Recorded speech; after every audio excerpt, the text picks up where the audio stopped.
আসসালামু আলাইকুম। বিশ্ব সময়ে আপনাদের স্বাগত। শুরুতেই জানাবো গুরুত্বপূর্ণ আন্তর্জাতিক সংবাদগুলোর শিরোনাম। ট্রাম্পের গাজা শান্তি পরিকল্পনা নিয়ে জাতিসংঘে ভোটাভুটি সোমবার। জানাবো গাজার জন্য 20,000 সেনা প্রস্তুত করছে ইন্দোনেশিয়া। এদিকে হুতিদের হামলা বন্ধের আহ্বান জাতিসংঘের নিরাপত্তা পরিষদের। ইরান ও ইসরায়েল যুদ্ধের পর পারমাণবিক অস্ত্র তৈরির পথে হাঁটছে সৌদি, মার্কিং ওয়ার অন দ্য রকসের প্রতিবেদন। এরপরেই থাকবে ওয়ারহেড ছাড়াই পারমাণবিক অস্ত্রের পরীক্ষা চালালো যুক্তরাষ্ট্র। সবশেষে জানাবো বাংলাদেশ সীমান্তে কাছে কেন সেনা ঘাঁটি স্থাপন করছে ভারত। শিরোনামগুলো শুনছিলেন, এবারে বিস্তারিত। ট্রাম্পের গাজা শান্তি পরিকল্পনা নিয়ে জাতিসংঘে ভোটাভুটি সোমবার। ফিলিস্তিনের যুদ্ধবিধ্বস্ত গাজায় মার্কিন প্রেসিডেন্ট ডোনাল্ড ট্রাম্পের শান্তি পরিকল্পনার অনুমোদনের প্রস্তাবে সোমবার ভোটাভুটি করবে জাতিসংঘ নিরাপত্তা পরিষদ। কূটনীতিকরা এ তথ্য জানিয়েছেন। সংবাদ মাধ্যমের প্রতিবেদনে বলা হয়েছে, গত সপ্তাহে 15 সদস্য নিরাপত্তা পরিষদে এই প্রস্তাবের ওপরে আলোচনা শুরু করে যুক্তরাষ্ট্র।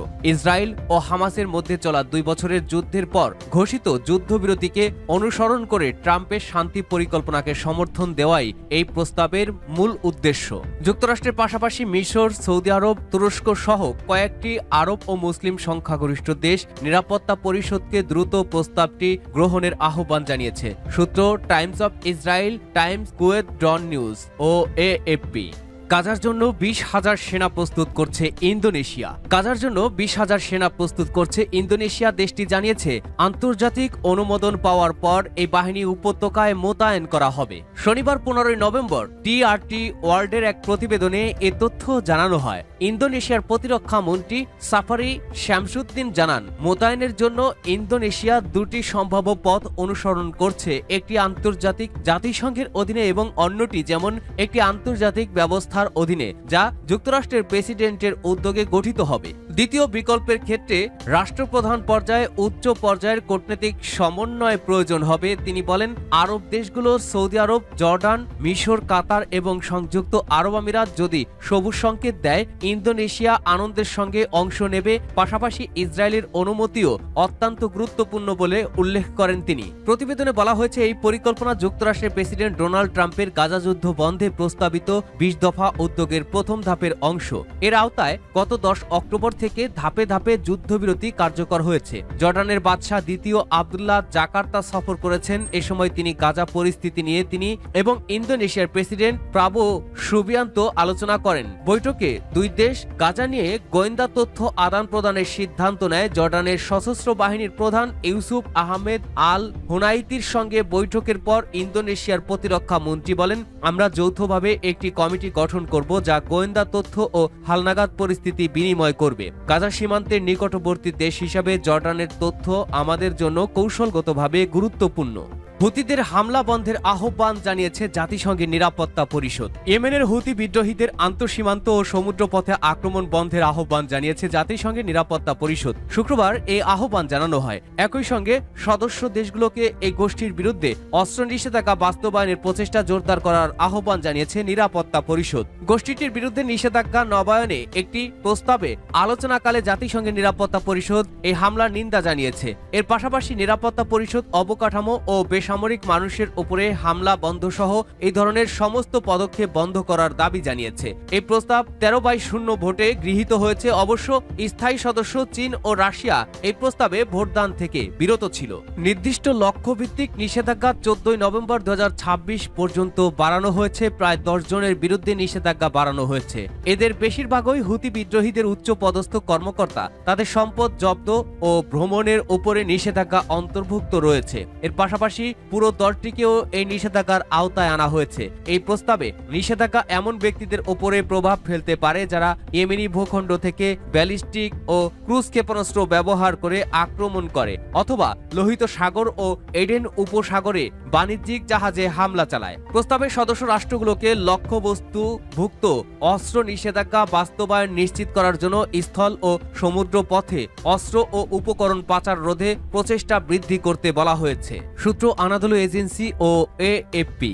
ইরান ইসরায়েল যুদ্ধের পর পারমাণবিক অস্ত্র তৈরির পথে হাঁটছে সৌদি, ওয়ার অন দ্য রকসের প্রতিবেদন। মধ্যপ্রাচ্যে পারমাণবিক অস্ত্র প্রতিযোগিতা রোধে নতুন উদ্যোগ সৃষ্টি হয়েছে ইসরায়েল ও ইরানের মধ্যে। সংগঠিত স্বল্পকালীন কিন্তু ধ্বংসাত্মক 12 দিনের যুদ্ধ এবং কাতারের দোহায় ইসরায়েলি সামরিক হামলার পর সৌদি আরব তার পারমাণবিক অবস্থান পুনর্বিবেচনা করছে। আঞ্চলিক প্রতিদ্বন্দ্বী ইরান এবং ইসরায়েলের সামরিক সক্ষমতার সঙ্গে সামঞ্জস্য রাখতে রিয়াদ এখন পারমাণবিক অস্পষ্টতা নীতিতে জোর দিচ্ছে। এ নিয়ে একটি প্রতিবেদন প্রকাশ করেছে মার্কিন জাতীয় নিরাপত্তা বিশ্লেষণ platform War on the Rocks. এক বিশ্লেষণে জানানো হয়েছে, বিশ্লেষকদের মতে সেপ্টেম্বরে সংগঠিত যুদ্ধটি উপসাগরীয় দেশগুলোর মধ্যে নিরাপত্তা ঝুঁকি বাড়িয়েছে এবং পারমাণবিক প্রতিরোধ ব্যবস্থার মূল্য নিয়ে নতুন করে বিতর্কের জন্ম দিয়েছে।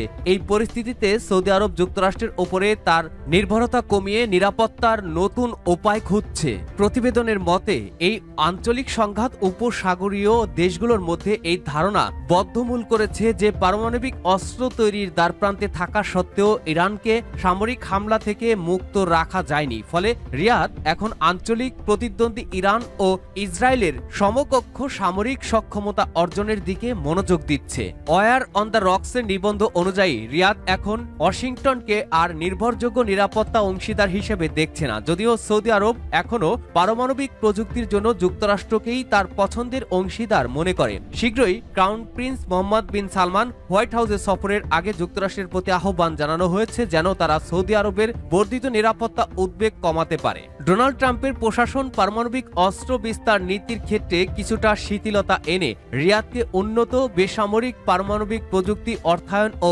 প্রশিক্ষণ দিয়ে সহযোগিতা করতে পারে, যাতে দেশটি সমৃদ্ধকরণের সক্ষমতা বজায় রেখেও আন্তর্জাতিক নজরদারির মধ্যে থাকে।